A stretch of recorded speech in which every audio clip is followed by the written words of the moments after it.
Oh yeah, oh yeah, oh yeah. Welcome to Pink Floyd, the podcast where we watch every movie ever made to see if it syncs up with Pink Floyd's 1973 magnum opus, The Dark Side of the Moon. My name is Gareth Blackler, and joining me is James Barron. Oh yeah, it's James Barron. Hello. I don't know if that was like a reference to the movie that we watched at all, seeing as we watched it on mute, so I assume that that's something to do with the movie Entourage, or the series Entourage of the same 2015. name. Yeah. Oh, mate. So the opening credits of Entourage, the television series, Yeah. end with a guy, I think the guy from James Addiction, going, oh yeah, for slightly too long. Okay. Yeah. That sounds about right, honestly. For the tone of this movie, that makes sense. Exactly. It sums it all up. Just people going, oh yeah, for an uncomfortable amount of time. Yeah. And that's the review of the movie, guys. See you next week. Until then, I've been... No, for real, we've got to talk about this. Yeah, just before we get our opinions out, just before people who like Entourage maybe tune out furiously. Yeah. I don't know what your opinion's going to be. The Entourages. Yeah, this is my fresh new game. This is a fresh segment called Gareth's Segment. Gareth's Segment. Yeah. So, to figure out your Entourage 2015 Entourage, you take the last letter of your last name, Okay. the pet that you wanted as a kid that you weren't allowed to have, and the genre of the last movie you watched that wasn't Entourage 2015. Wow. So my Entourage... Well, sorry. That's so good. I love that. Thank you. My Entourage is R, Yeah. Ferret, and Johnny Documentary. Oh, okay. Yeah. You last watched a documentary? What did you watch? What was it called? Mummy, Dead and Dearest? Oh, wow. About, I've forgotten everyone's name involved, but it was the girl who... There was Munchausen by proxy involved. It's messed up. It's very interesting. They made it into The Act. Right. That show The Act. And we're really, really willing to talk about anything that's not Entourage today, folks. Oh, totally. So mine would be... oh, man, I don't think my parents, didn't let me have a pet. I'll say, mine, Lizard... and Johnny Time Travel. Oh, what was your time travel movie? I watched Tenet last. Brilliant. Yeah. I'm not going to do I my can't review see of that Tenet. yet because... What was that? I'm not going to do my review of Tenet in case people No. haven't seen it or whatever. So. Oh, that's good. Yeah, my city, I don't want to go into cinemas just yet, so probably Yeah. when I'm in your city, I'll watch it. Fair enough. Yeah. Yeah. All right, should we get into talking about the antics of these boys? Oh yeah, oh yeah, oh yeah. Oh, God. Okay. So, the Entourage movie, they finished the series in 2011, I think. Okay. They, announced there would be a movie. They just don't know what to do with it or to write it, and I feel like they still didn't know what to do with it. Yeah. Yeah. What do you know about... What is your relationship with the Entourage media, and what do you know about it? I... legitimately know nothing about Entourage and never have. Wow. I've never... I knew that Mark Wahlberg was involved, or sort of... Did he direct the series, or back the series, or something like that? I don't know. It's loosely based on his life, right? Yeah, exactly. He pitched the series about him and his bros, and they had to change a lot, because he's got such a violent past, and they did not want to make that into a show. Fair. So it's essentially Mark Wahlberg fan fiction. Yeah. It reads Mark like Wahlberg's that, name. honestly. Yeah. No, I don't really have any affiliation with it in that, I've never seen an episode, nor do I want to, and nor will I after watching this movie. I'm quite glad that we don't have, a TV show podcast where we have to cover a season of this, because hot damn. There's 8 seasons as well. Oh my god, really? Yeah. Okay. Yeah. So my take with this movie, though, is that, even more so than, with Magic Mike 2, and that, I felt like I was out of the loop on something, or, there were a lot of characters and stuff, even more so that happened with this movie, and that, I felt like I'm supposed to know all of these characters, and they've got, such a sordid history. They keep referring to things that have happened in the past. There's a scene coming up where, E? Eric, I think his character's name is. He like is talking with his ex-wife, and she's like admonishing him for having sex with 2 people in the same day, and also he slept with her stepmother, and I'm like, Jesus. Oh yeah, what? Like, that's a lot. Yeah. But hey, they've moved past it. It's fine for the movie. Yeah, alright. What about yourself? Do you have any, like, past experience with Entourage and Entourage? I feel like I got tricked, like we all did, because Entourage was a HBO show. Yeah. And, like, I think we all got tricked into thinking it was supposed to be good, like prestige TV. Right. So I've seen a handful of episodes. I'm familiar with the arc where Vinny Chase is going to be in the Aquaman movie directed by James Cameron. Yes, he's in like the first Aquaman movie. That also comes up in this movie, so. Yeah. And yeah, now I've got a running joke that I keep threatening our dear friend James Baston that I'm going to send him like 50 copies of the Entourage movie on DVD. Wow. And maybe by this time I would have done it. Who's to say by the time this drops? If I haven't, then James, if you're listening, look out. It's a fairly inexpensive threat, but I like it a lot. Like, right? Nobody really wants that. I don't think even Mark Wahlberg would want 50 copies of it. No. So he looked so embarrassed in his cameo in this film. He has 2 cameos. He shows up twice. Oh, really? Yeah, he's at the party, like the big party for the movie premiere, and then he is also at the Golden Globes. He like reads out the Golden Globe thing. Oh, that's right, yeah. And he's at the editing bay as well. Oh, yeah, that's where I mean. Yeah, he shows up there, right. rather. And he doesn't show up at the party, sorry. I got that wrong. Oh, okay. But yeah. Unlike literally everyone else. Oh. Fucking A. Okay. Shall we do it? Shall we jump into sinking I feel this so movie? bad for you because you've, like, taken on the hero's mission of describing these movies, of, like, keeping us on track and describing the scenes. Some of these scenes you're going to have to describe, my friend. All right, I'll do my very goodness. best. You know. Yeah. All right, let's do it. Let's go. Okay. So speak to me. How the album movie starts. It all blends together. There's flashy lights over opening titles, and we're in Ibiza, bloody Spain at the start of this movie. No real reason except to just go to Ibiza. Like never comes up again. Completely irrelevant. The lads, the titular entourage, the boys are here. They're on a speedboat heading to a bigger party boat owned, I guess, by Vinny Chase. Yeah, maybe. They're going to a big party. They've got like a lot of dancing ladies, and it's all very exciting. That seems terrifying with Speak to Me playing over it. Yeah, it sure does. There's the grossest first line in a movie ever. In this. He says, like, Johnny, I think, Johnny Drama. Johnny Drama says, I may have to jerk off before I even get there. Which is, like, how can you think starting your movie with that line is okay? Yeah. Oh, God, okay. Yeah, like... It much like fucking Spider-Man in 3D Vidam just mutilating someone's face at the start of the movie. This was like possibly more shocking to me. Yeah. But it certainly sets up what you're in for, you know. Oh yeah. Yeah, like, you got to give it that. It's definitely the appropriate set dressing for the movie. Like it's like, this is what we're doing now. Strap in. Yeah. Good God. Anyway, a lot like how Pink Floyd start their album with little audio cues that we're going to hear later. So true. There's a bit of citrus in that. Covering all the sounds of the album all colliding at the start of the album there. Yeah. Yeah. Also screaming because I'm screaming. Yeah. My notes were I wrote that line down and then drew a sad face, an angry face, and then a vomity face. Yeah, that's good.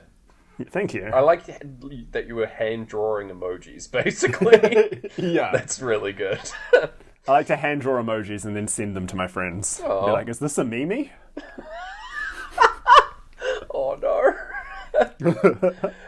Okay, so we're into Breathe, and Don't Leave Me is the line that plays over... In my notes, I didn't know his name yet, Johnny, so I've just written douche. he asks some dude to leave the party. He's like, none of you leave, except you. You can leave. Over the line, leave, don't leave me. So that's a sync. We'll take it. Yeah. We find out Vince's marriage has broken up. I guess like at the end of the Entourage season, or like the finale or whatever, he was happily married. I'm assuming. And then like he needed to not be so that he could be dating all kinds of fancy, famous people in this movie. Yeah. And they're like, it's very much similar to Magic Mike XXL in that like they obviously just couldn't get her back, so they're just like, right, write her out. Yep.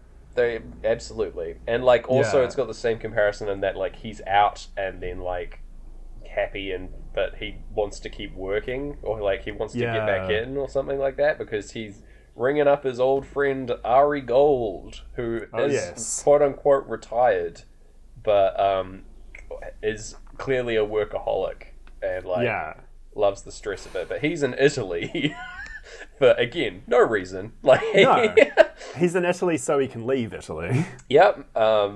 Leave, don't leave me. He's nice. Yeah, he's getting a call there. Ari Gold may be the best character in this movie. Like, actually, like, has stuff happen to his character, I suppose. Yes, yeah. That's the best claim I can say. Like, no one else really learns anything.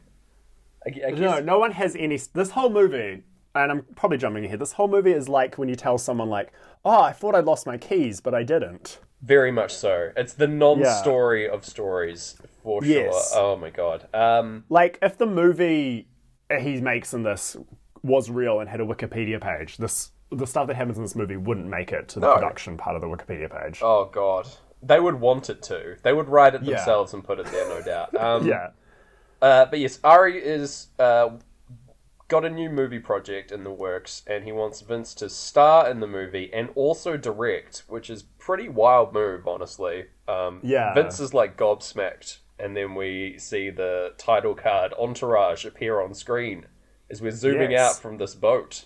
I do like the title sequence in this in this opening here with the all the names up in lights, like over different LA landmarks and stuff like that. I thought that was kind of cool. Yeah. I wonder... And like... Oh, sorry. I was just wondering if the people involved got to choose which, like, landmark they got to have their name over. Because, like, Mark Wahlberg has his name above the Staples Center, which is hilarious. I guess because he loves basketball? But hey. I don't know. Yeah. Where in your town would you want your name superimposed? That's interesting. I'd want my name written along New Brighton Pier, like on the boardwalk, like. That's good. And you'd like pan up to it, like from a helicopter shot, and you'd see my name written there, and people walking on it. It'd be pretty cool. Yeah. Yeah. James Barron and Lizard are in this film. Lizard and N. And Johnny Time Travel. Johnny Time Travel. Johnny Time Travel is always telling us how the movies are going to end, but we never... He's quite aware. Yeah. He's saying all kinds of cryptic stuff that'll make sense later. Yes. Also, in this opening title sequence, we get a little bit of spoilers for who some of these cameo roles are, or different people in the movie. Ronda Rousey was a big surprise for me. Also, Billy Bob Thornton... And Haley Joel Osment, also in the movie. Yeah, and Scott, I don't know how to say his last name, but he's Kid Cudi. Yeah. Oh, man. Amazing. What is going on? There's, even not titled here, even not credited, there are just so many cameos in this movie. It's out of control. Like, they must have... Full credit to the Entourage boys or Mark Wahlberg or whoever made this happen. There is a lot of star potential in this movie. There's like a shitload of people just for like little bit part roles. I guess that's like what sold the series as well. I imagine that this is what it's like, right? Because I bet, they're trying to like paint this like celebrity lifestyle thing, and getting cameos is a cheap and easy. Well, not cheap, but it's a way of like conveying that easily, you know. Yeah. Like rubbing shoulders with the famous person that you know? But I don't know. I think it's my theory, because Kid Cudi, the like coolest person, plays like a major dork in this film. And I think it's entirely to like elevate these guys and make them seem cool. Oh god, yeah. And it's probably the same for all of these cameos. It's just like, oh, you think Vinny Chase is cool now? He's hanging out with like Pharrell. Yeah. Oh my god, the Pharrell thing's so bad. Okay, we'll get there. Okay, the crash and on the run does line up with the end of this opening sequence. Just so you know that there's like we're ready for the car crash to happen. It's like let it begin. It's gonna play out over the next like hour and a half. We get like this movie starts now proper with a extended Piers Morgan interview with Vinny Chase and everyone involved with the Vinny Chase sequence, like sort of introducing the Entourage group if you hadn't before. So helpful to us, but yeah, for sure. But if you've known these boys, I imagine this part's really dull. Like this goes for a long time, this whole interview thing. And there are like little joke bits in there, like you see Vince doing like a Mentos ad and stuff like that, which is just like silly little things that have been indented, I guess. Yeah, all the Photoshop photos of them young and hanging out are so badly Photoshopped. Really bad. Oh my god. It's, Especially, they show it a bunch of E flipping a pizza. Like, just get the guy to flip a pizza and take a photo. Couldn't do it. Impossible. Nah. They trained him for years, and he couldn't possibly do it. They really needed this joke in the film. That's what they were doing the 4 years in between. Sorry, I totally talked over you. No, that's all right. I get Welcome it, to the show. No. Yeah, no, you're right, though. That's what they were doing. That's why the movie took so long to develop. Yeah. Yeah. I wonder if how much of this movie, like, the problems with the development of the movie within the movie, is just the story of this movie getting made. Whoa. Like, is this just a metatextual narrative and that they're, like, dealing, like, a lot of the things that the guys deal with here in the movie are just also happen to Mark Wahlberg and the people behind the movie in real life? I don't know how deep that goes, but it could well be true. I think there's definitely a point where it stopped being inspired by Mark Wahlberg's life, and it's probably when people started thinking Vinny Chase was the greatest actor. Oh my god, yeah. So is Vinny Chase Mark Wahlberg's analog? Pretty much, but he's like, probably becomes more of a Leo DiCaprio. Yeah, because he looks nothing like him. No. So, I don't know, but hey. Yeah. So we're on set of, like, Vinny's movie, and, like, there's big sci-fi sets and stuff. It's really silly. We get to see a little bit of this movie later, and we're going to cover that in, an extended cut of us covering that small scene in this movie, because holy crap. But yeah, Vince is directing the film, and it's struggling. There's lots of, like... And the boys are watching this Piers Morgan interview together on, like, a beautiful, like, sunny, like, parapet or something. Yeah. And this outside this guy's house, there's, like, flowing, what would you call it? Like covering them, like, there's, what would you call it? There's, like, a big, a gazebo kind of thing covering them. Like a fabric gazebo.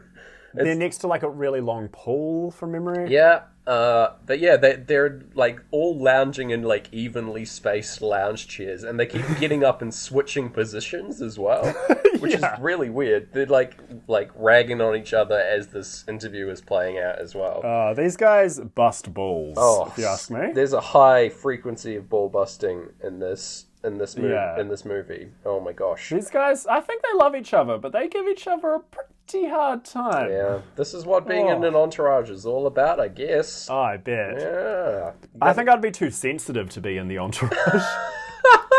Yeah, me too, I think. Yeah. This is why we don't have entourages of our own, I think. Yeah. Just one line from Turtle and I'll just be weeping. Yeah, there you go. Damn it, Turtle. Okay, anyway, this interview wraps up and we cut to E having sex with somebody who we don't really know, just like some random blonde woman. Boy, oh boy, it's just naked lady on display, like right in your face. This is the most graphic sex scene, and it starts exactly when the big Pink Floyd vocals of Time kick in. Yeah, it does. And like, well, you run and you run. Yeah, it sure is a lot. He's like...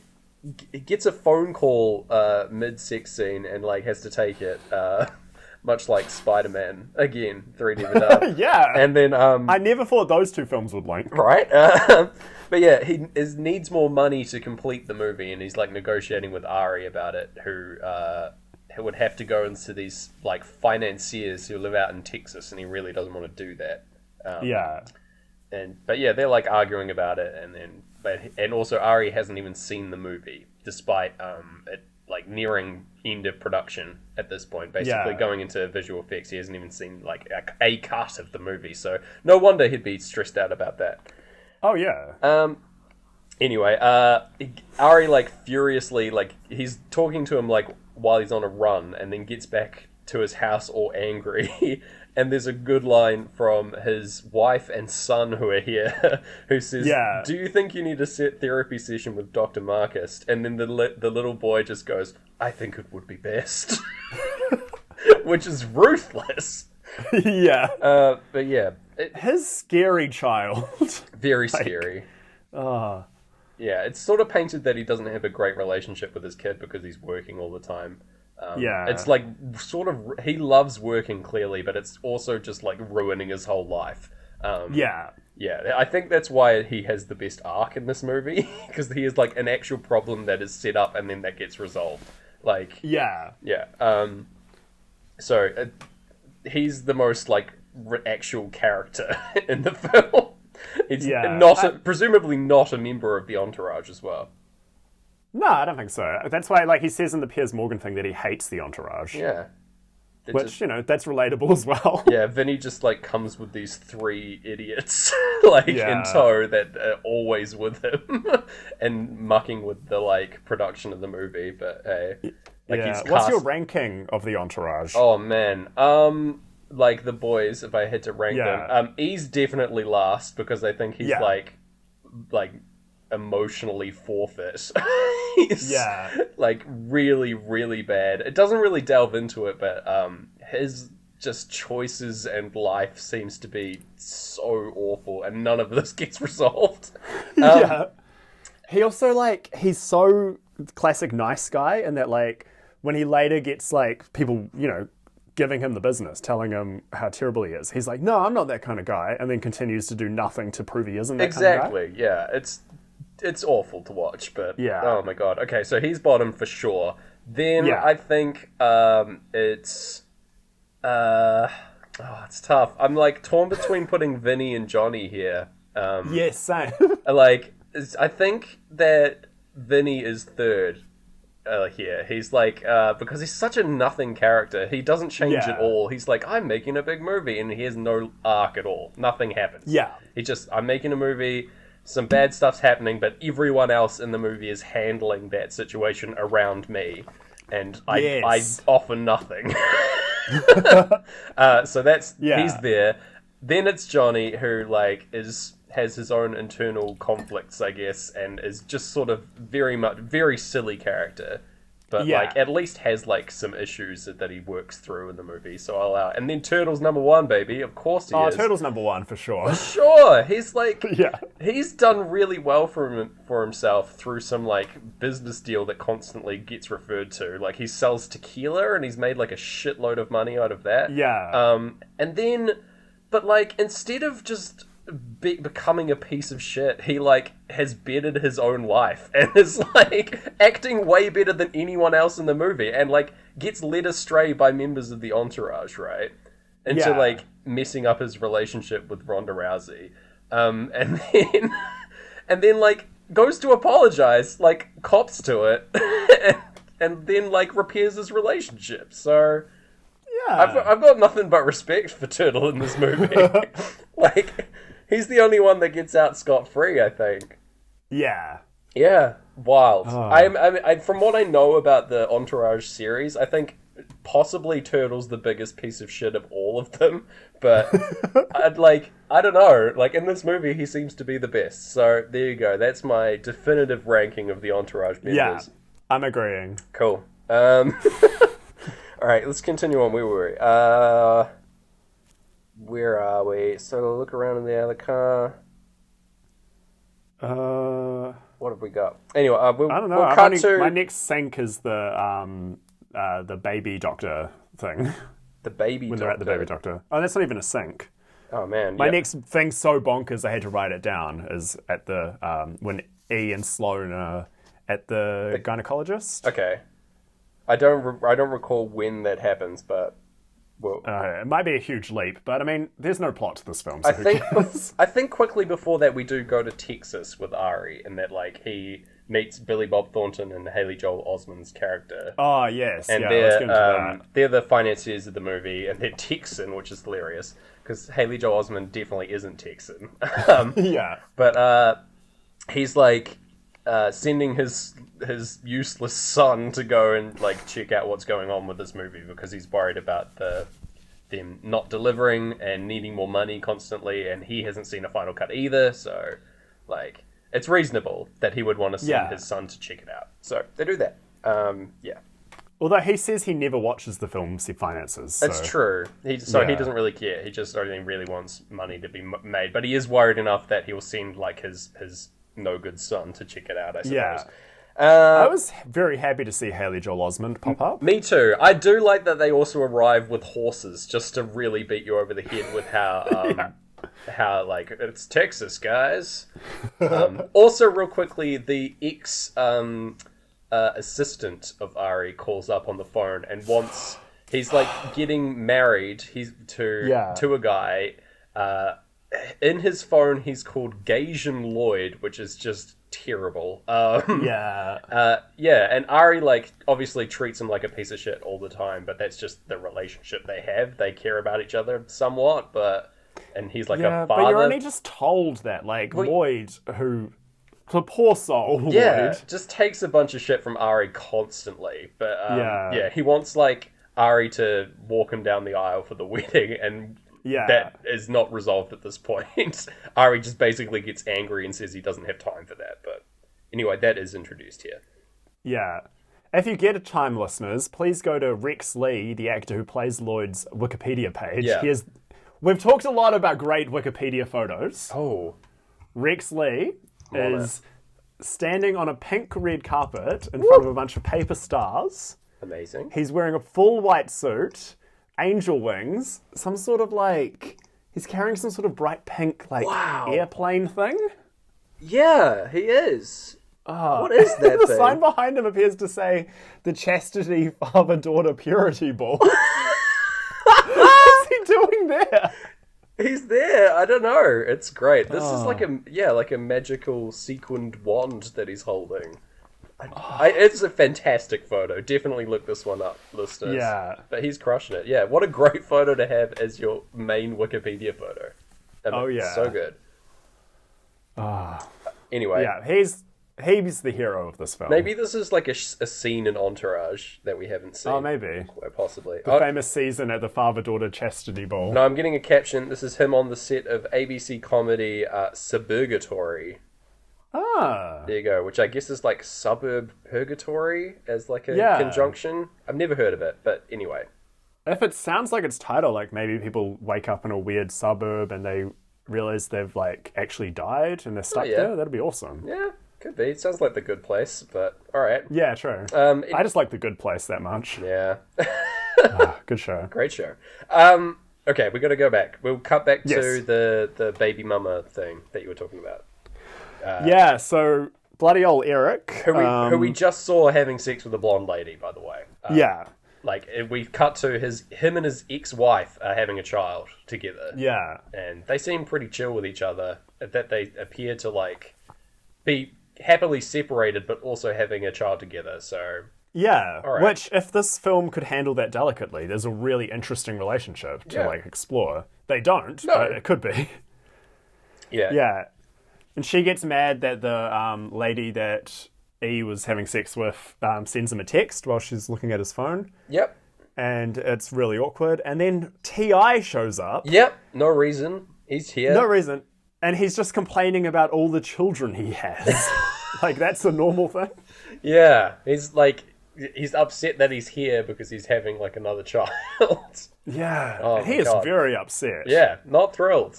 I think, again, this is, as you say, another, like, celebrity cameo making these guys look better than they are. Makes sense to me. But, damn.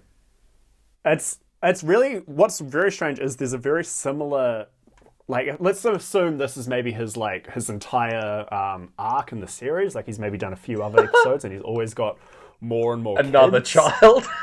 Yeah. Every time they visit like a paternity place or like a hospital, T.I. is there with another lady having another child.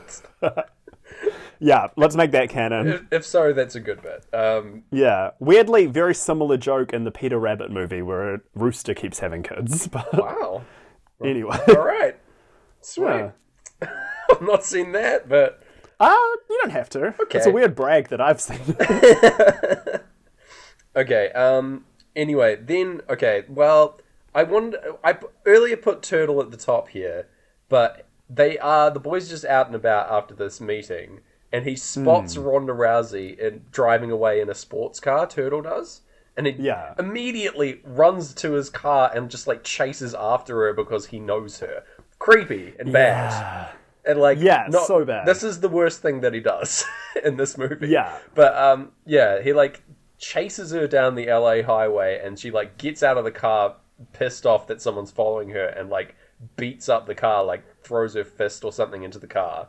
But then, it's chill. She's like, oh, it's Vince and also Turtle, who I've met before, who apparently used to be fat. Okay. There you go. Sure. That's sort of, yeah. And then the fact that Turtle's not fat anymore, she forgives him and she comes to this frickin' party. They, invite her to the screening of the movie. The pre-screening here. Yeah. Oh, gosh. Do we cut to that next? Or I think so, yeah. More nonsense? Yes, we're gonna... Yeah, we cut to the party. There's a guy... there's loads of cameos here. There's the guy from Full House, who I can't remember his name, is here. Yeah, Bob Saget. Yeah, who else is there? There's... Gary Busey? Yeah, Gary Busey's, like, explaining the plot of Jekyll and Hyde to a bunch of, like, buff dudes. Quite funny.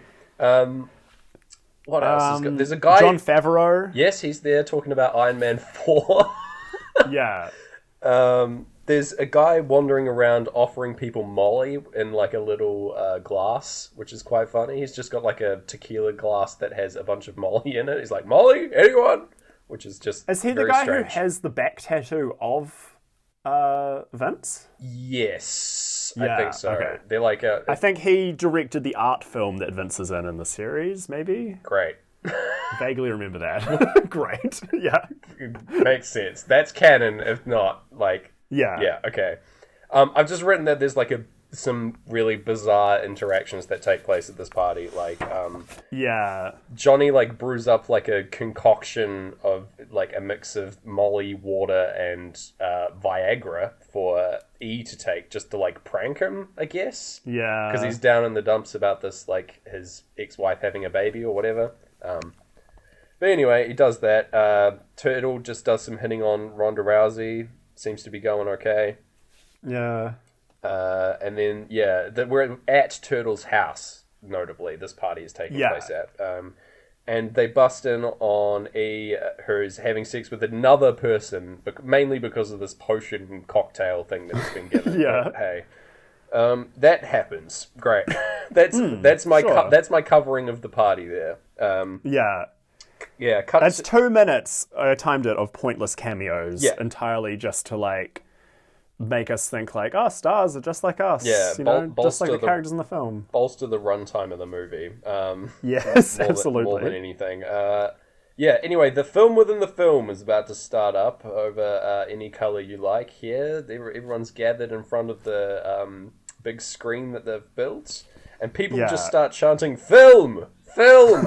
Film! Which is insane to have happen in a movie. Like, yeah.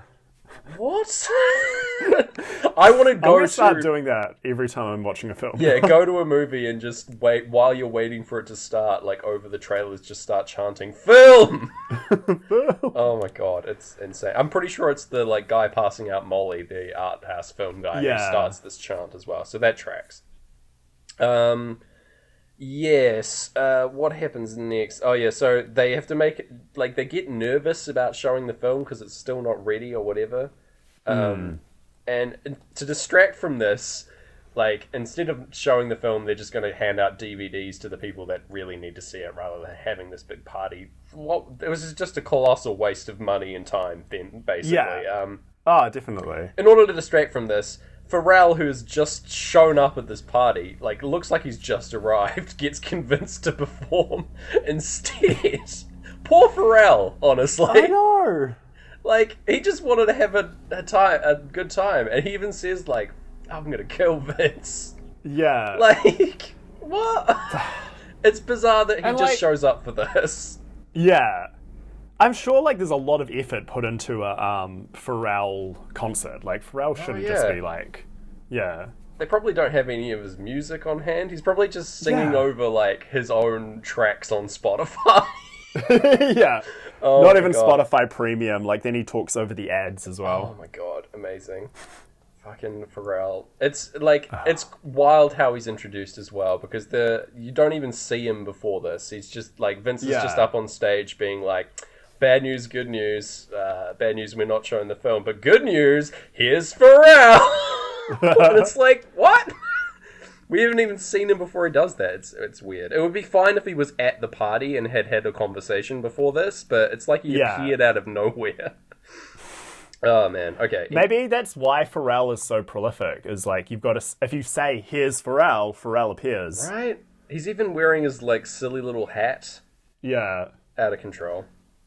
Hold on. I think my cat is meowing at my door.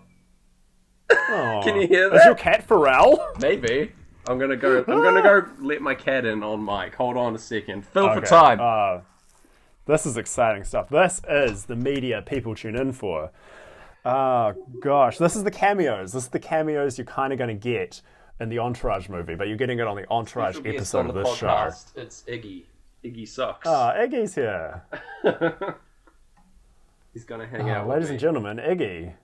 Alright. I'm back for real. Okay. Oh, we could pause and I could, like, get rid of him if you want, actually. No, it's all good. Okay. He's probably going to be causing mischief in the background because that's how he. That's alright. Aww. But okay. Where are we at? We've done the party and they're watching the film now. Is that how that goes? Sort of. So, like, Travis meets everyone at the party. Haley Joel Osment. Oh yes, that's right. And he's I like, forgot to cover this whole thing. Yeah, we're supposed to think he's the worst, but he's only slightly worse than the main characters in this film. Pretty much, yeah. He's just like, he's from Texas and sort of just wants a taste of the high life. He's seeing all these, like, celebrities and stuff and wants to rub shoulders with people because he never gets the chance. Yeah. So, honestly, kind of fair play to him. He is a dick, but, like, yeah, whatever. He's given this opportunity, you know?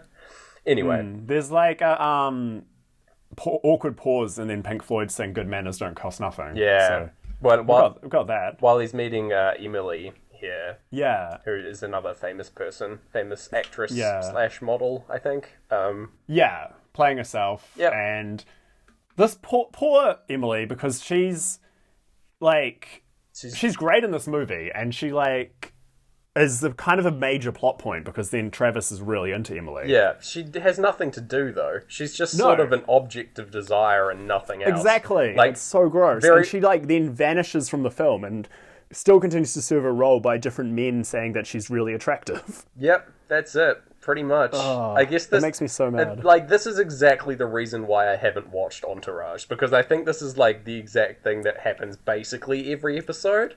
They'll get like some random beautiful woman in the series or whatever for an episode just to be fawned over and then discarded. It's like the exact vibe that I get from these guys. Yeah.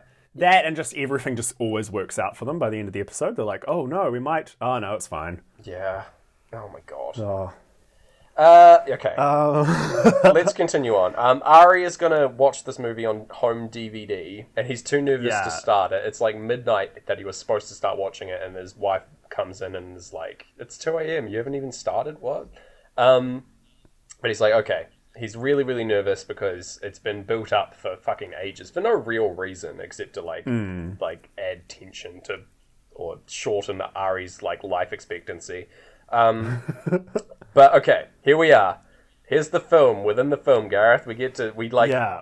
jump from him watching it on TV to it playing out on our screens. Vince is an underground DJ in the sci-fi future. He's got... there's a lot of, like, orange stuff everywhere. There's just lots of, like, sexual dancing happening down here, and the cops are on their way. Iggy is here. He's at the party, busting a move. There's, like... How do I explain it? He gets tossed, like, a little orange capsule that he puts into his glove or something, and then that distributes pills to everyone dancing. Yeah, that sounds right. Yeah. And then that fills them with fighting power. Yes, and they go to battle the police who show up in, like, full riot gear. They're just, like, random partygoers fighting them. There's a guy in the audience who's got, like, a big, like, lunchbox with that guy's Calvin Harris. Yeah. Is it?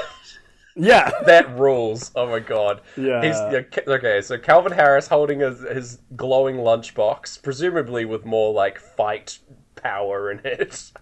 And then Vince gets, like, a bunch of snipers tracked on him, and he just turns to the audience and is like, yeah! Oh my god. I wanted this to be the whole movie. Yes, absolutely. Because then he starts glowing orange himself, like he's about to fight. He's got the power within him. He's the one distributing the orange fight power. Yeah. Because it comes from his own DJ juice. This film is called Hyde, and I'm thinking it's supposed to be a hip remake of Jekyll and Hyde. Yes, that is explicitly stated, yes. It's a futuristic version of Jekyll and Hyde. So he's a DJ. He's like Dr. Jekyll, and then, I guess, like, turns into Mr. Hyde with party drugs that he is also distributing to the masses at his DJ gigs.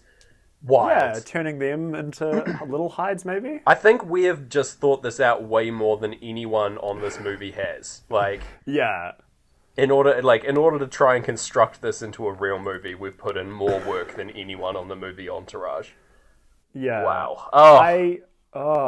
I had my hand over my face this whole time in shock. I love had to rewatch it. It's the dumbest thing committed to film. Yeah. But I think that's what they were going for, so that's fine. I don't know, because then nobody disses it. Everyone is just like, it's the greatest film ever made. Yeah. It's Oscar material. It's going to make so much money. Yeah. Oh my god. Even Ari's, like, obsessed with it. He fucking loves it. We don't know this yet, but oh my god. I in my notes now, it's like the following morning after this party, and we're still at Turtle's house, and I've written that he's, like, sort of has it together. He's, like, pretty happy with his relationship with Ronda Rousey, but Johnny's, like, giving him shit for it and being like, oh, she is only into you for your money, man. And he's like, well, like, that's kind of cool too. Like, I would love to work with her. If that's what that you think the relationship is, then I'll, like, back off and just do the work thing with her. That's fine. Like, pretty above board, like, reasonable. Yeah. If, like, his friend who he trusts says that, that's, like, fair enough. But yeah. And then they're all, like, really angry about Ari not responding to them, and they're all saying, fuck him! Like, it's been, like, less than 24 hours since they've given him the DVD, and they're all so ready to say he's, like, a piece of shit. That's how nasty these guys are. But no, Ari is very happy and has told them to go out front, and he's impressed with all of them. He's bought Vince a brand new car, very fancy car, and also a little bike, a tiny little pink bicycle, motorbike, as a joke, with a massive balloon with the letter E. Yeah, I like that. And that's Kid Cudi bringing him the bike, right? Yeah, I think so. Yeah. Pretty funny. I'm just worried about what Iggy is doing. He's making mischief, as he usually does. Man, James, you've changed, man, since Hollywood, and you're always bringing your bro Iggy to our professional records. Yeah, maybe Iggy was my pet character in my Entourage, actually. Lizard is going to be so mad. Iggy and Lizard. They fought it out, but season 2 it's all Iggy. Okay. Yeah. Yes. Anyway, Ari's also really happy, really confident. They go cruising, and we're at the end of playthrough 1 here. Yes. Of the album. Oh, that's right. Pink Floyd are playing. Yeah, whoops. Yes. Over complete silence, Ari pulls up next to Liam Neeson, who inexplicably has massive beef with Ari. Yeah. And flips him off. Great cameo. Like, yeah, for sure. Completely throwaway and pointless. I do just love that this happens over silence. Yeah. But yeah, there we go. But okay, so playthrough 2 starts up, and we're getting the next, like, I guess, arc of this movie. It's revealed that Travis, the Haley Joel Osment's character, didn't like the movie, and he's gonna tell his dad not to give them the money that they need to finish it. And he's, like, sort of holding the film hostage in that he wants to make changes to the script and remove Johnny's character entirely. Yeah. He's, like, broken into the editing room and he's not leaving. Yeah, like a fucking insane person. All of this partying and drugs has gone to his head, I think, and he's just, like, trying to take control of the film so that he can keep going. It's revealed later why he does this, and it's also lame. It's so lame. Yeah. So, the next bit is Johnny is talking with his girlfriend over Skype or his phone or something.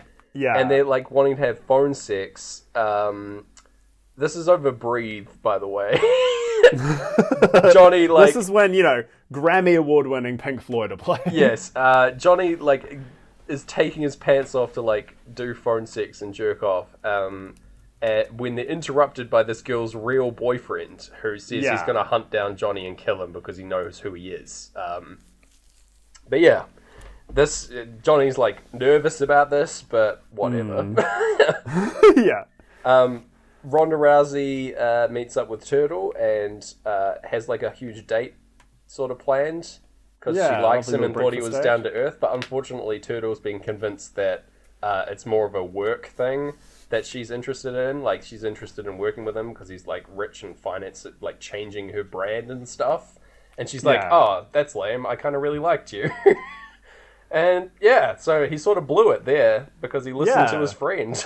But, oh well. It's weird messages all round. It's like saying, don't listen to your friend, but it's also got this icky subtext that's like, no, she's interested in you. She's not interested in business in Hollywood. Yeah. Oh, man. Considering also we haven't touched on it, but Jeremy Piven, who plays Ari, has had, like, terrible allegations against him in this film. Kind of celebrates that behavior. Oh wow, that's I was unaware of that. So okay, that is wild. Oh man, okay. I don't think you would have said he's the best character. Yeah, I rescind that statement. Oh, he is the best character, not the best person. No, yeah. So yeah, he actually has a story arc to follow in the movie. Is the only reason I'm saying that. He is still, like, a bad person. Oh, don't worry. We weren't thinking like you were taking notes on how to be Ari. Okay, good. So speaking of Ari, he shows up at, like, couples therapy with his wife because they're like having problems because he's working too hard. And Kelsey Grammer makes a cameo for, again, no real reason.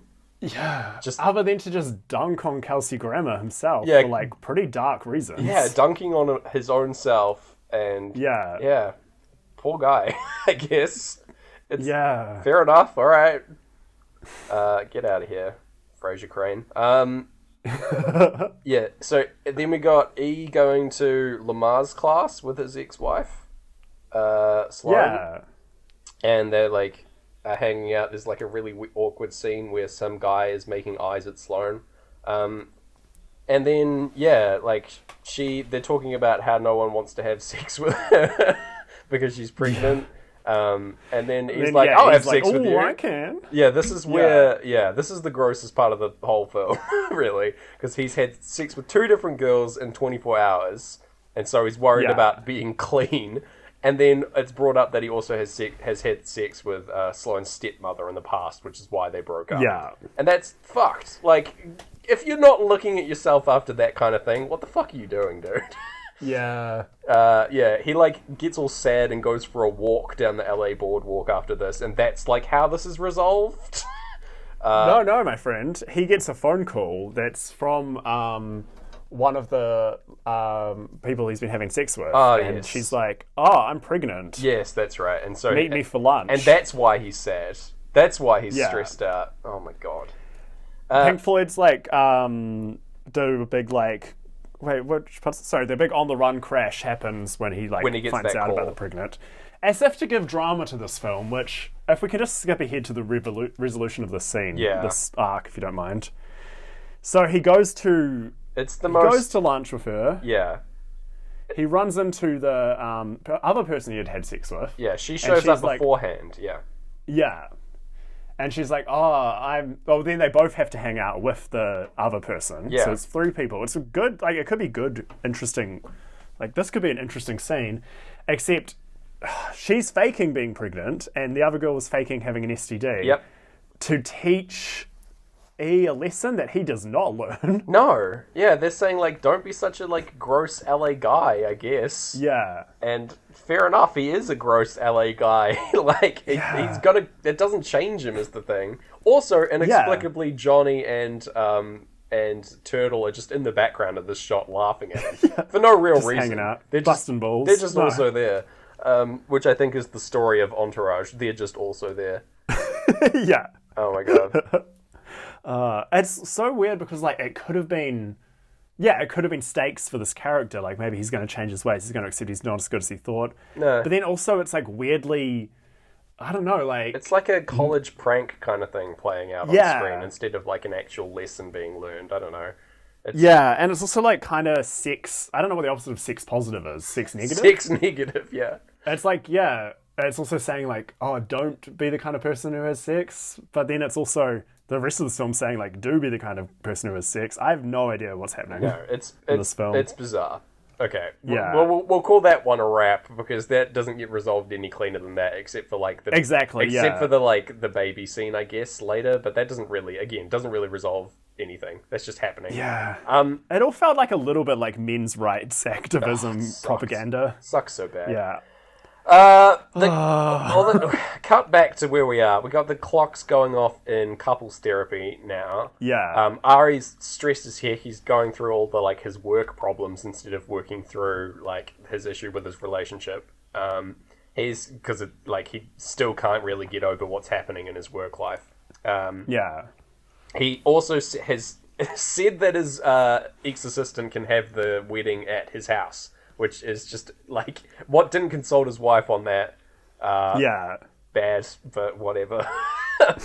And then, we get the phone call that Travis, the Haley Joel Osment, is holding the film hostage. He's locked himself in the editing thing, and he smashes a, perfectly placed picture of a small cat, is it? Or a dog? That was my one laugh in the film. Yeah. When he just gets so mad that he bops this painting. Super cartoony, yeah. Yeah. Pretty funny. They pick up, the boys pick up the E here and take him to his weird meeting date thing or whatever. Yeah. Mark Wahlberg makes his appearance at the studio, first cameo here. He says he's working on Ted 3, which is maybe my first laugh of the movie. Yeah. Anyway. And he's like, I just love doing the Ted movies. And it's is this an ad for the Ted movies? Yeah, it's weird. Why is this here? Yeah. Also, Emily and Vince are just driving around in the car being completely irrelevant to the plot. And she delivers the line, "You're too good looking to be insecure," which is... Whew, I don't know if that's got to be the tone of this whole film, I think. Oh, yeah. Wow. If you're good looking enough and famous enough, you're not allowed to have problems. You know, that's the lesson, I guess. Wow. But I guess this film is in a universe where being good looking and famous will solve all your problems for you. Pretty much. Yeah. Yeah. All right. She's right. Yeah, true. Ari messes with the CEO of his company. Basically, he's concerned about Ari, spending all the money, and this the financier not being pleased, and basically this movie's out of control, and so the CEO's pissed off at him, and Ari's like, get him to come down to my office, which is a dumb idea. But it gives us this really silly thing of Ari running back to his office so that we can have 3 more cameos. Oh my goodness. Yeah, David Spade and a couple other people just randomly show up for about 30 seconds just to deliver some jokes.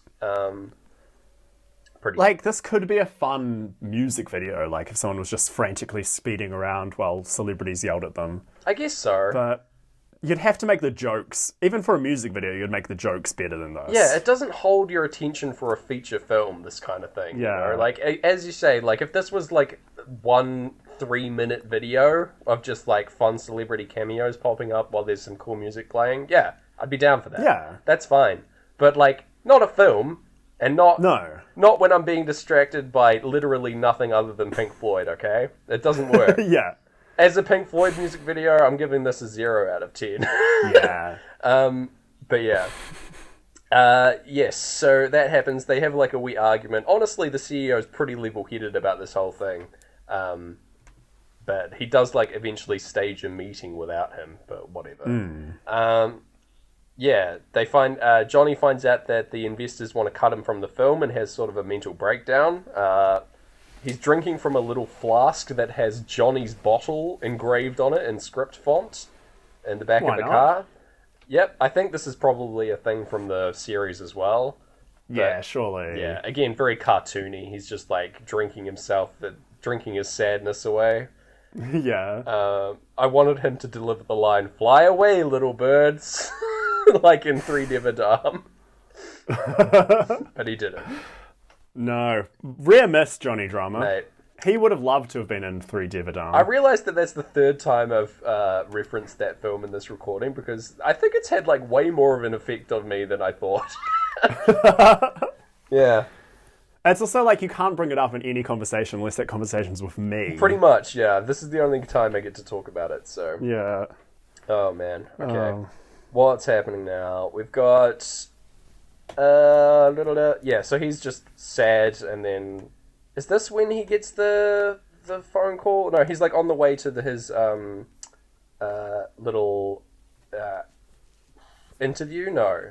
What is it called? Is this Johnny? Yeah. He's auditioning for Dancer right. Dancer Victim 3 in an episode of The Mentalist. Medium, I think. No, it's the Mentalist. It's the Mentalist, yeah. Yeah, he goes to his audition, that's right. Yeah, but they say they won't cut him out of the film, and they won't let it happen. Meanwhile, Vince and E meet with Travis and sort of hash it out. They say, what's your beef with the film?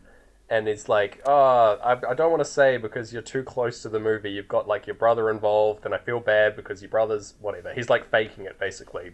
Yeah. But he's also again, this film could have been so interesting if the idea was that everyone, including Ari, is too close to it and actually can't see that it's terrible. Yeah, right. Okay, so this is my sweeping take of the whole movie here. This is my summary thing. They say that Vince is too close to it because he's cast his own brother and he's starring and he's directing and he's too close to the movie. Is this self-commentary about Entourage the series, about being backed by Mark Wahlberg and being based on his life, all that stuff? Oh, yeah. So nothing bad can happen. Yeah. No characters are at fault. Yeah. Is it based on, again, the production of this movie? Was there concern that, Mark Wahlberg backing this movie and, and featuring in it so heavily? Is that self-criticism here? Who's to say? It is the antagonist of the movie delivering this line, so we've got to take it with a grain of salt. Because he's clearly in the wrong, Gareth. They were wrong to ever doubt themselves. Oh, yeah. That's the thing. Yeah. Because it could have been so interesting. This whole film, this is how I would have done it. Sure. Is he gets the chance to make this film. We see exactly the clip of the film we saw. Yeah. But instead everyone hates it. It's really concerning. Yes, exactly. Yeah, and then we cut a year or maybe 2 years later. Maybe a real life time jump, it's 4 years later. Yeah. And Vince and Johnny are Hollywood nobodies. Yeah, they've tanked it with this film. They've all regressed because they've lost their credibility that they had. Yeah. Yeah. And they're all mooching off Turtle now. Yeah. And, like, Turtle's now the leader of the Entourage. Exactly. And maybe he's got the pressure. Maybe he doesn't want to let his friends down. You know, it's a film about Turtle now. Yes! And maybe, I don't know, there's some sort of The Room kind of thing happens, and, like, Vinny and Drama, like, you know, they start having ironic screenings of their film, and they learn how to be happy at the bottom. There we go. You know? That's way better. Like the Disaster Artist kind of vibes. Yeah, exactly. Sweet. Yeah, that would be so sweet. That would be a way better movie than the one that we watched. Yeah. There's no E in it. We can have like one Ari cameo, but mostly it's Lloyd. We give all of Ari's lines to Lloyd. Yeah, at the start of the movie, it's explained that E died between between the end of the Entourage series and this movie. Yeah, on the way to his home planet. Yeah. Oh man, okay. Yeah, and that would have been a great little arc for Lloyd as well. Like he's now having to be like balance out his Ari-ness. Oh, it'd be great. Yeah. But instead, our boy Travis says that he doesn't like Vince as the main character in the movie, and he's saying he's doing like a Johnny Depp Pirates of the Caribbean thing, but it doesn't work. And fair play, that appears to be exactly what is happening. Yeah. In the shot that we saw. But yeah. He says it's too close, but clearly that's wrong. That's the wrong criticism.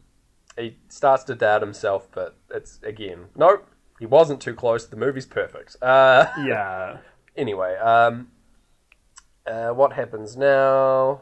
Ari, he, like, confronts Travis about this and determines that there's a personal beef. He, like, goes to his, like, hotel room and where there's just two ladies inexplicably having sex with each other. Fine. Yeah. In the background. And they don't stop. Nope. They keep going. Yep. While this conversation happens. But yeah, Travis is upset because Vince has hit it off with Emily, and he likes Emily and wouldn't go for him, and that's why he's doing all this nasty stuff, holding the movie hostage, basically. It's all over this girl. Lame. Yeah, so lame. And like the idea that like, again, he's not that much worse than the characters in this film. Like, he waited outside Emily's house. Yep. Which is terrible, but, like, so is following Ronda Rousey around in your car for, like, presumably 2 hours. Exactly the same, yeah. That's fucking wild. She's also, like, not in the movie until, I think, the very end now. She's just, like, in the background or doesn't get any lines at all. She's, like, at the wedding. Yeah, she's not in it at all. She just gets talked about by people saying, like, oh, I love her. Oh, she's so hot. Yeah, that's it. So, cool. Oh. All right. Turtle then goes to apologize to Ronda Rousey in a, like, shocking display of self-awareness. He's, like, says that in order to, like, prove how he wants to go on a date with her, he, like, fights her in the ring. He says, like, if he can last 30 seconds with her, then in the ring, then he'll go on a date with her. She goes on a date with him. And she says, if you last 60 seconds, I'll fuck you. Ha ha! Which is great. Okay, fine. Anyway, Turtle gets destroyed. He gets his... Because, obviously, Ronda Rousey's an amazing fighter. Gets his arm, like, broken, we think, but it's only dislocated or something. He tears, like, a tendon or something instead. Which, again, sums up this movie perfectly in that... Oh, no, it's not that bad. Yeah, Ronda Rousey can't even break his arm. Sure. Yeah. He's invincible, this boy. Yeah. My note after this is literally just okay. I've written that down. I was like, all right, by here I'm like so fully checked out. Johnny has his audition over brain damage. Everyone's like, but mid-audition, his like sex tape of him jerking off to that guy's girlfriend is released to the public on the internet, and everyone's laughing about it. He's like on TMZ and stuff. Again, having a breakdown, goes to see the doctor about it. But this is resolved by Sloane having her baby and like a new person being born unto the Entourage is what saves him from going insane about jerking off publicly on the internet. Sure. Yeah. Yeah. Okay. That's how this arc resolves. It's also really icky because this would have been being made around the same time of that big like iCloud leak. Yeah. And they were just saying like, oh, the only way to get over like being hacked and exposed to the world in that like awful way is to be like, oh, just get over it. Oh, da da da. Pretty much. Johnny Drama got over it. Yeah. And now look at him. He's winning Golden Globes. Oh my god. Yeah. I'm so mad.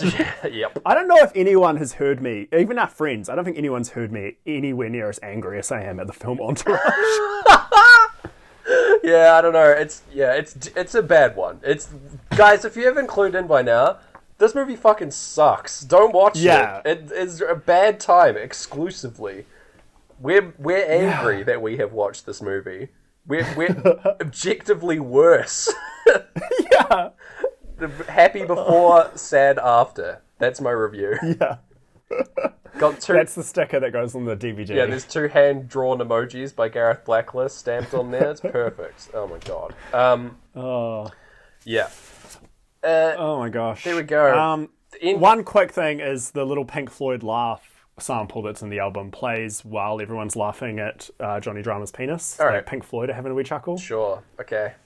Why not? There it is. There's another sync for the books. Yeah. Whew. You happy now? Yeah. Are you happy, listeners? Gosh. Like, comment, subscribe. So, yeah, Sloane at the end of the playthrough 2 is being wheeled very calmly down the hospital hallways here. She's supposedly in labor, but, like, it's pretty chill. Everyone's, like, just sort of hanging out, having another chat as Eclipse is playing. Yeah, that's it. Great. And then the heartbeats between albums are playing over, between album plays, rather.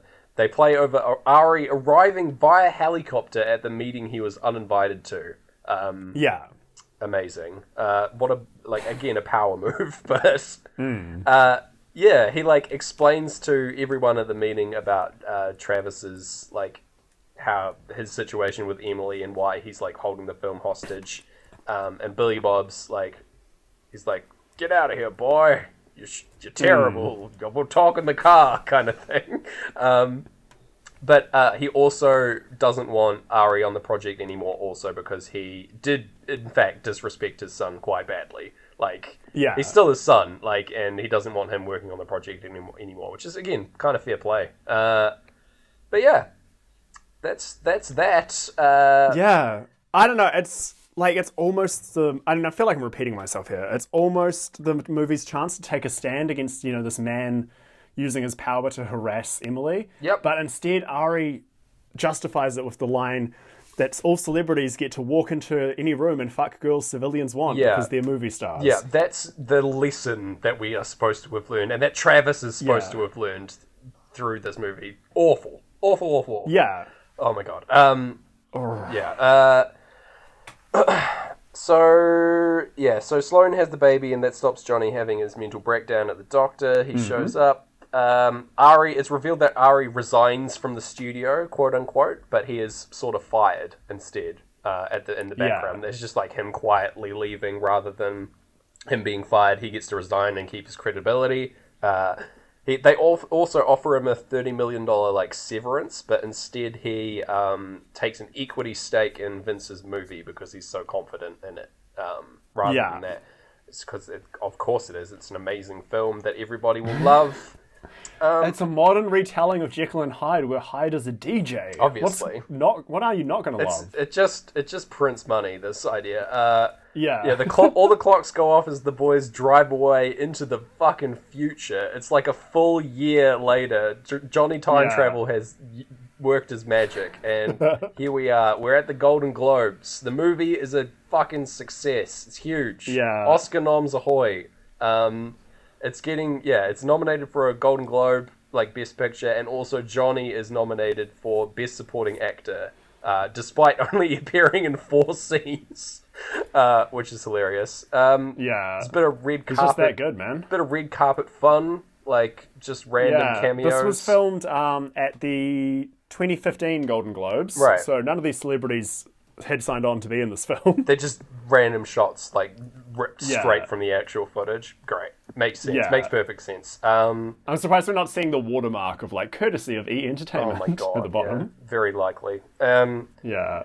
Yeah, Mark Wahlberg is on stage delivering the award to his fake brother, Johnny, Yeah. for Best Supporting Actor in the movie that he's currently starring in as a Best Supporting Actor. Wild. Very meta. Whoa. Yeah. Whoa, yeah. Great. At the end, false end of this movie, he shouts out "Victory," which is a reference to his show that he was on, like when he was like Viking. I only like clicked to this like after the credits had rolled, but that's why he yells out "Victory." Great. Which could have been a great ending, Yeah, but then no, they wanted to give you one more party. We cut to the credits here, but no, there's more. Over Time Solo is wailing away. We get the wedding, the gay wedding taking place at Ari's house. Lloyd and his boyfriend. It's a Jewish wedding because Ari is Jewish, and he would like it's his house, his god, is what he says. Yeah. Fine, okay, weird. Also, George Takei is officiating this wedding, so shout outs to you, George Takei. Another just pointless cameo, but hey. Yeah. The last one, I think, of the film. The movie wraps up with like a director friend of the boys talking about basically the idea for a TV series of their lives, a la Entourage, and they're all saying how dumb of an idea it is, and I agree. And then the movie ends as we go like cut to great gig for credits Mark II. Woo! And then I throw my phone across the room and it shatters into 1,000 pieces. And what did you think? How did it sink, Gareth? I don't even want to talk about what I thought, but I will talk about how it sought. Okay. Okay, hold on. Just got to bottle up all my emotions like a good Kiwi bloke and get through this. We had some good syncs. We had, the big graphic sex scene when they started singing "While You Run and You Run" in the most like over the top way. Pink Floyd have a popular song called "Money," which is what most of this movie is about. The laughter, the good manners don't cost nothing. Yep. 3. I want to say, like, I've never before wanted to tear a movie down to the bottom to below 0 on our scale. Like, I've never wanted... This is the difficulty of us being scientific in our method, Gareth. I'm wildly emotional about this movie, and I want to destroy it with every fibre of my being, but I can't. I've got to play by the rules that we set up, our 4 beers before us. And I want to say 2. I want to tear it down 1 if possible. And that's being very restrained on my part. Well, okay, we've got to also think, like, Pink Floyd aren't just, like, a, weird musical entity. They're 4 people. Yeah, who, that's true. From all we know, are good people who, aren't living like the Entourage. Maybe they are. If they are, more play to them, but I'm sure they're doing it in a way that's kind to other people. I think we've got these things happen, but I think I don't think Pink Floyd themselves, I think they're out there trying to make art that reverses Entourage, Yeah, they're trying to actively destroy the thing that we are. So, they would never endorse this film, and I can't say at all that they would want their album to sync with it, so... Yeah, so then, I don't know, can we include that into our science, or do we have to say, unfortunately, boys... Doug Allen, director of Entourage movie, wanted these 3 syncs to happen. I think we've got like by the purpose of our podcast, we have to mark it on the scale. So I think I'd be happy with a 2, 2.5, and then we move on to another film. Yeah, let's give it a 2. But I am very excited that we can get into negatives. Oh yeah, there's no flaw on this thing, Gareth. Well then, did we have many anti-syncs or dropped balls similar to the tunnel scene in Willy Wonka? No. I'd say, yeah. There's just because there's no stakes in this film. No. There's so many stakes in this album. Yeah. Yeah. Okay. Yeah. 2. Plot it. Let's move on, Gareth. Close the close the book on this chapter of our lives. Quickly, before we close the book on the chapter. Reopen the book. 4 fedoras in this film. Oh, high fedora index. Yeah. Spiking. Crazy. Drama wears a fedora on the boat, then he holds it Yep. when he's having a chat. Then later he's wearing the same fedora. Then he has a party fedora and a driving fedora. There you go. It's mostly Johnny bringing up the fedora index. It's not multiple characters, but he has a fair few of his own, so... Yeah. Up there with the bling ring and also Magic Mike XXL with Yeah. top fedora movies for the fedora heads out there. Yeah. Wow. Oh. Okay. I'm going to stand up. I want to take a break at the end of the show. Oh man. What are we gonna watch next week, Gareth? My cat is desperately trying to get inside my guitar case, which is very cute. Oh. But she's not doing a great job. I'm just looking at the movies that I have off to the side. In fact, what we're gonna do, Gareth, is remember the celebrity cameos in this movie and all the different people involved? I want to stick with one of them. Okay. Do you remember when Jon Favreau was talking about Iron Man 4? I do remember when Jon Favreau was talking about Iron Man 4. Unfortunately, there is no Iron Man 4 that we can watch, which is very sad. However, Gareth, there is an Iron Man 3 that we can watch. Oh! That's what we're going to be watching next week. Iron Man a very 3. interesting and divisive entry to the Iron Man world as well. Absolutely. We'll see how that syncs up with Pink Floyd's Dark Side of the Moon next week. I think if anything's got a chance, Iron Man loves his classic rock. Yeah. Okay. Yay. All right. Sweet. Oh, cool. Looking forward to it. Yeah. I did say that last week, but hey. Here we are. Do you feel like you've been welcomed into the entourage? Yes, I feel older and wiser and welcomed by this new world that is open to me. Yes. So until then, is it? Or follow us on Twitter, Sync Floyd Pod. Yeah. Let us know your entourage. Yep. And remember, it's last letter of last name, pet you wanted as a child but weren't allowed, pet. and genre of the last film you watched. Yeah. Oh, gosh. I'm going to go sit outside and think about my life, but I've been Gareth Blacklow. I am relaxing, chillaxing, and having probably a 4-hour nap. I'm James Barrett. And we'll see you on the dark side of the moon. On the dark side of the moon. Oh, good night. Yeah. Good night.